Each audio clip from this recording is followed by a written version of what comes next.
তো বন্ধুরা, আমি এখন মাঠে চলে এসেছি। এইটা আমাদের লোকের জায়গা নিয়ে চাষ করা হয়।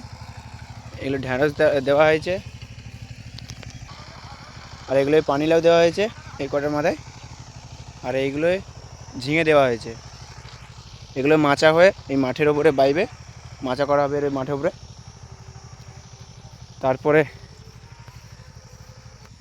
এই শশা বীজ ভেজানো ছিল, এটা আজকের গ্রো ব্যাগে দেওয়া হবে। এখন এমনি মাটিতে সরাসরি দিয়ে দিলে এগুলো সব পোকাতে খেয়ে নেবে, তাই জন্য এইসব গ্রো ব্যাগে বসানো হবে।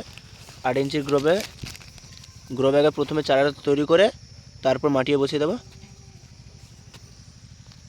বন্ধুরা, এই দেখো, একদিন পরে দেখো বীজগুলোর চারা বেরোতে শুরু হয়ে গেছে।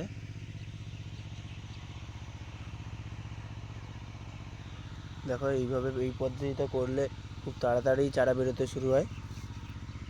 দেখো, এগুলো সব বেরিয়ে যাচ্ছে। আর এগুলো এমনি যে মাটিতে রোপণ করলে ডাইরেক্ট যে ওই পোকাতে খেয়ে নেওয়ার ভয় থাকে, সেই ভয়টা থাকছে না। দেখো, সবগুলো চারা তৈরি হয়ে গেছে।